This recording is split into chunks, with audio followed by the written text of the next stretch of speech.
The iPhone 6 has yet to be released, but that is not stopping fully functioning clones from hitting the market, so let's check it out.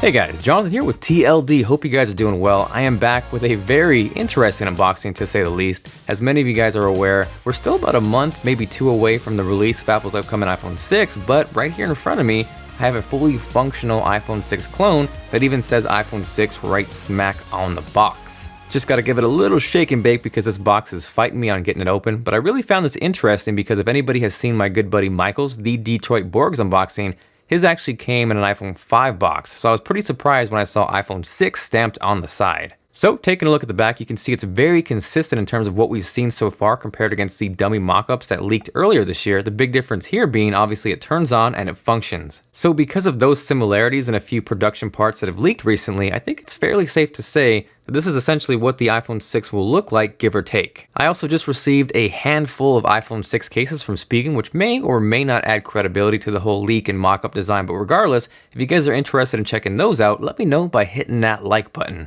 Now, spoiler alert, this may look like an iPhone 6, but as far as performance goes, it is not snappy at all. It's sadly actually a massively underpowered iOS skinned Android device essentially. If you compare it to the iPhone 5S, for example, you can see in terms of performance on Geekbench, it gets absolutely destroyed. But what's interesting though, if you look at the specs on paper, they're actually pretty close. They're both dual core, they're clocked around 1 GHz, but I think this is a testament to not only Apple's performance hardware-wise, but software as well. So continuing on with the unboxing, because there actually was content and accessories which I found amusing, the first thing up is a quick start guide, which says hello right smack there on the front, just like Apple products. But if you dig a little bit deeper and look inside, the most hilarious thing that stood out to me is those are iOS 6 screenshots, so yeah.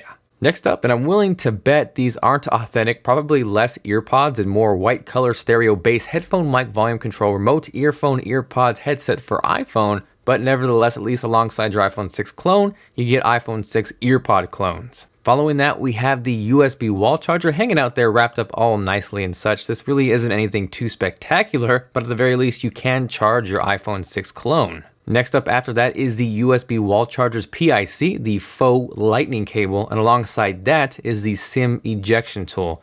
Now obviously I'm not going to bank on the lightning cable being authentic either, but at the very least it was still pretty cool that they included the entire package like you would get with an iPhone.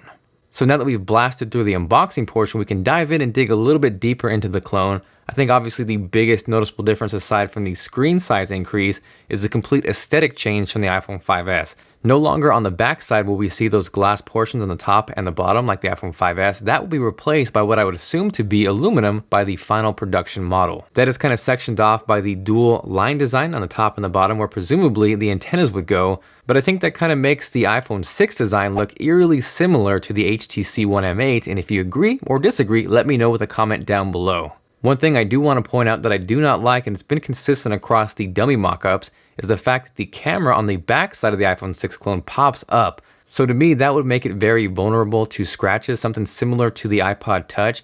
I know it's probably going to be Sapphire coated, but at the very least, why would you want to increase chances of damaging one of the most important pieces on your phone? You can also see different aside from the iPhone 5S, the Apple logo on the iPhone 6 clone is actually indented and recessed in there, much like we saw on the iPad mini with Retina display and iPad Air. Now another big difference between these two is the actual power and sleep wake button. On the iPhone 5S, it's located on the top right hand side, whereas the iPhone 6 clone that is located on the actual right side above the SIM card tray. Now because the iPhone 6 will presumably feature a larger 4.7-inch display, I think the power button movement makes sense on a device like this. The volume rockers also look like they're getting some sort of makeover on the iPhone 5S. We have those classic circle Apple volume rockers up and down, but on the iPhone 6 clone, those look very similar to what we see on the iPod Touch again. Now as far as whether I like them, dislike them, I'm kind of neutral, but I definitely say the increased size makes them a little bit easier to hit. So like I said previously, this is a fully functional device, but one big difference between this and the real upcoming iPhone 6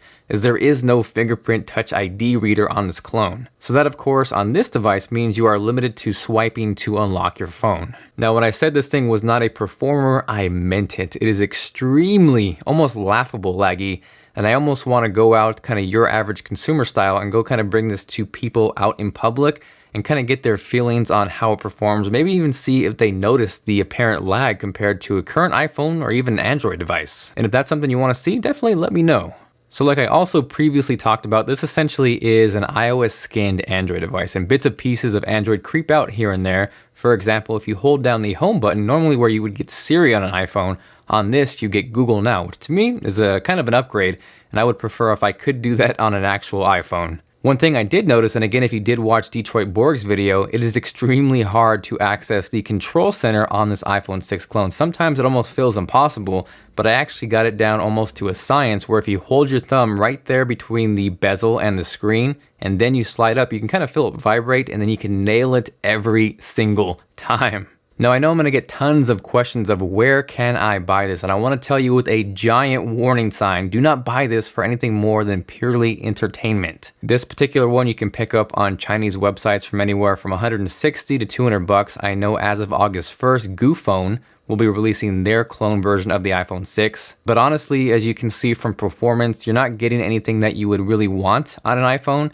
And at this price, for a little bit more, you can get a Nexus 5. Or if you can find it, you can get something like the OnePlus One, which is going to absolutely destroy this in performance and overall just usability. I did get a chance to do a little bit of gaming on this iPhone 6 clone, and it wasn't as bad or as terrible as I would have imagined, but the actual touch screen wasn't really responsive, and it kind of hindered the gameplay and overall enjoyment at times. Regardless, it did give me insights and a better look of what the 4.7-inch iPhone 6 will look like. I do really enjoy watching movies and media on a screen size like this. Honestly, my ideal screen size is anywhere between 4.7 and 5.1 inches. So as far as that goes, that is making me look forward to the actual iPhone 6. Now, in case anyone's curious, that right there is the Shield, and I've always been wanting to watch the series. I've heard great things, big fan of Kurt Sutter. Hadn't really made the plunge to buy any DVD sets or buy it online, but I actually recently started catching up and I'm able to watch the entire series with Hulu Plus. I'm sure a lot of you guys are familiar with Hulu, but Hulu Plus is like jumping from that super small 4-inch iPhone 5S display to the upcoming 4.7-inch iPhone 6 display. Also, if you guys weren't aware, in addition to watching shows at your pace, they actually just inked a deal to stream the entire library of South Park, including new episodes. Obviously, it works on your computer, but it also works on your Xbox, your smart TV, your Apple TV, your Roku, and obviously an iPhone 6 clone.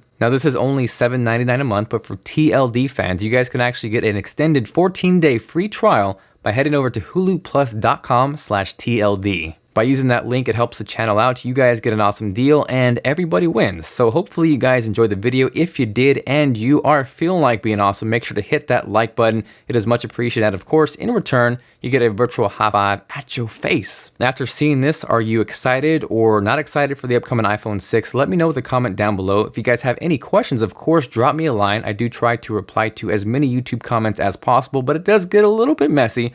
So the absolute best way to get in contact with me is on Twitter at TLD Today, which is linked below, along with all the gear that I use to make these videos. Aside from that, again, this is Jonathan, and I will see you guys later.